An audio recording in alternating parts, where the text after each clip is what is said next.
கடலூர் ஆலப்பாக்கம் அருகே அரசு பேருந்து மற்றும் தனியார் பேருந்து மோதிக்கொண்ட விபத்தில் 20க்கும் மேற்பட்டோர் காயமடைந்துள்ளனர்.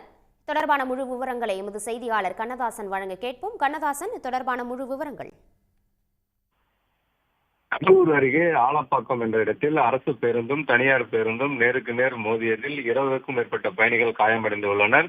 இவர்கள் தற்போது கடலூர் அரசு மருத்துவமனையில் சிகிச்சைக்காக அனுமதிக்கப்பட்டுள்ளனர்.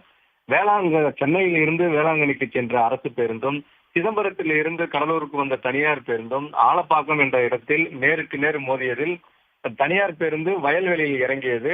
இதில் 20க்கும் மேற்பட்ட பயணிகள் காயமடைந்தனர்.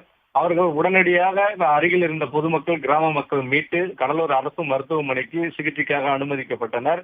மேலும் பேருந்து மீட்பு பணிகளும் தற்போது நடைபெற்று வருகிறது.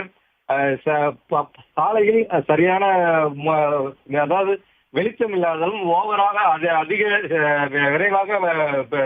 விரைவாக வந்ததாலும் இந்த விபத்து நடந்ததாக பொதுமக்கள் தெரிவிக்கின்றனர். தனியார் பேருந்து சிலர் வேக கட்டுப்பாடு இல்லாமல் வருவதாகவும் குற்றம் சாட்டுகின்றனர். தற்போது மாற்று சாலையில் பயணிகள் பேருந்துகள் விடப்பட்டு உள்ளதால் போக்குவரத்து எந்த பாதிப்பும் இல்லை. தற்போது அனைத்து போக்குவரத்தும் சீராக உள்ளது.